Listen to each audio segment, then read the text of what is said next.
So which one was yours life-changing film? You know मेरे लिए कोई एक फिल्म लाइफ चेंजिंग नहीं है, मेरे लिए कई फिल्में हैं जो लाइफ चेंजिंग रही हैं, जिनका बहुत गहरा असर हुआ है मुझ पर. आई थिंक रंग दे बसंती उसमें से एक है, 3 इडियट्स उसमें से एक है, सरफरोश उसमें से एक फिल्म है जिसका बड़ा गहरा असर हुआ मुझ पर जब मैंने उसमें काम किया. लगान, ये सारी फिल्में, तारे ज़मीं पर का बड़ा गहरा असर हुआ मुझ पर. मुझे बहुत कुछ समझ में आया ज़िंदगी के बारे में, बच्चों के बारे में, रिश्तों के बारे में. तो ये सारी फिल्में हैं जिनका बड़ा गहरा असर हुआ मुझ पर. All of them have affected me in some way. कुछ ना कुछ असर हर फिल्म का हुआ है मुझ पर. जी. दंगल इज ऑलमोस्ट 90%. दंगल में अभी देखिए चैलेंज बड़ा बाकी है. आप सब तो ये पता ही था कि दंगल के लिए मैं हुआ हूँ, लेकिन बहुत हम लोग ये पता है कि दंगल के लिए वजन कम करना है, बॉडी बनानी, क्योंकि फिल्म की बात है 10% का, उसमें मैं रेसलर हूँ सुशील कुमार जी.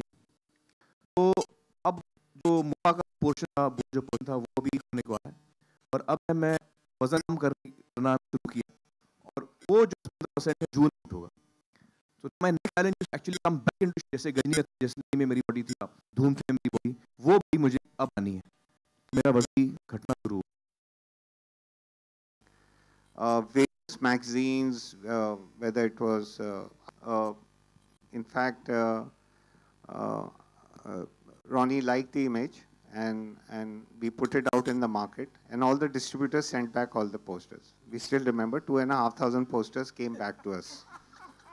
यार इसमें आमिर खान की शक्ल नहीं है, तुम मेरे को पीट के दिखा रहे हो. तो ये कैसा हो गया था. तो हमने कहा सही है, हमारा पोस्टर 2 भी था एक, दिस वाज द टीजर कि हम टीज करें लोगों को, और and first would be the backs and then they would turn around in the next poster. So we, जो होता है, it was a strategy. But teaser poster came back to us, and then मजे की बात यह है कि when the media picked it up, somehow they stayed with some. So I still remember the Sensex had crossed 10,000. So Economic Times half page they printed this image saying something. Various magazines, whether it was Outlook, whether it was various, they kept using this image. Somehow this image was given back to us by the media. And then it kind of stuck on and became cult. Yeah. One, and it later just percolated into real life as well with the entire Jessica Lal murder case and many other cases. How do you look back at that particular thing? I think ये film का जो असर हुआ बहुत गहरा हुआ audiences पर, और एक बहुत ही अलग लेवल पे ये फिल्म लोगों के जहन पे छा गई, उनके जज्बातों के साथ घुल मिल गई.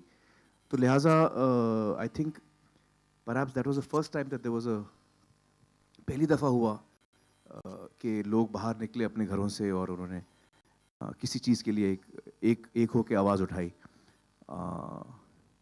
तो ये फिल्म का कमाल है कि फिल्म का इतना गहरा असर हुआ न सिर्फ हम लोगों पर जिन्होंने फिल्म बनाई, लेकिन हमारी ऑडियंसेस पर भी.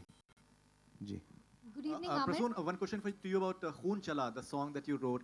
I think very, very powerful lyrics somewhere. How do you look back at Khoon Chala? If you can just tell us. Oh, Khoon Chala is a very special song to me, and I. So, is there any message in this film that resonated with you, that has stayed with you?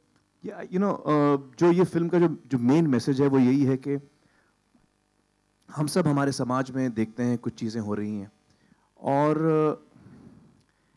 अक्सर हम उससे अलग रह जाते हैं, उससे हम जुदा हो जाते हैं, क्योंकि हमको लगता है यार हमारी ज़िंदगी ठीक चल रही है, मैं स्टूडेंट हूँ, मुझे आगे मेडिसिन करना है, या मैं इंजीनियर हूँ, या मेरा बिजनेस है, जो भी हमारा काम काज है, मैं किसी चीज़ में क्यों पढ़ूँ. अक्सर हमारा ये, तो ये फिल्म हमें ये बात बताती है, ये फिल्म हमें ये कहने की कोशिश कर रही है कि अगर हमारे समाज में कोई दिक्कत है, कोई प्रॉब्लम्स हैं, कोई कठिनाई है, तो वो हमें ही साफ करना है, वो हमें ही उसको बनाना है, वो हमें ही उसको ठीक करना है. कोई अमेरिका से, जापान से कोई आके हमारा प्रॉब्लम सॉल्व नहीं करने वाला. तो हमको ही फेंस, जो बोलते हैं ना फेंस सिटर्स, हमको फेंस से उतर के हमको ही अगर हाथ मैले करने तो हाथ मैले करने होंगे, लेकिन हमें हमारा देश जो है हमें ही बनाना है. We have to be involve in nation building. तो ये यूथ के लिए मैसेज था, ना सिर्फ यूथ के लिए बल्कि हम सब के लिए. ये एक मैसेज था इस फिल्म का कि हमें हमारे देश के साथ जुड़ना है, हमें हमारी मिट्टी के साथ जुड़ना है, और यहाँ जो कुछ भी तकलीफ़ें हैं उसके साथ हमें ही जूझना है और हमें ही इसको आगे ले जाना है। ये मैसेज था इस फिल्म का। तो आई थिंक ये असर हम सब पे कुछ ना कुछ हुआ है, I feel. Amir, it must be asked your question, your remark on intolerance.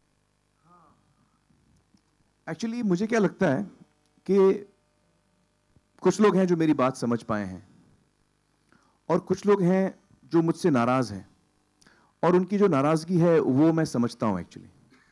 और अगर मैं उनकी जगह होता तो शायद मैं भी नाराज़ होता, क्योंकि उनको कुछ ऐसा बताया गया जो सच नहीं था। उनको ये बताया गया कि आमिर खान जो है वो देश छोड़ना चाहता है। आपको क्या लगता है?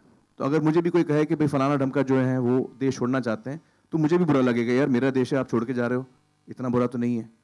तो ये जो उनको बताया गया आम इंसान को, आम नागरिक को हिंदुस्तान के, कि आमिर खान देश छोड़ना चाहता है, आपको क्या लगता है? तो जाहिर है बुरा लगेगा। मुझे भी बुरा लगता अगर मुझे कोई ऐसा कहता, तो वो मैंने कभी कहा नहीं। तो लिहाजा जो लोग शायद मुझसे नाराज़ हैं, उनकी नाराज़गी मैं समझता हूँ, मैं उनको दोष नहीं देता, क्योंकि उनको गलत फहमी हुई है। इसकी कुछ हकदार आप मीडिया भी हैं, जो आपने यही सवाल सबको पूछते गए कि किरण जी आमिर खान जो है वो देश छोड़ना चाह रहे हैं, आपको क्या लगता है?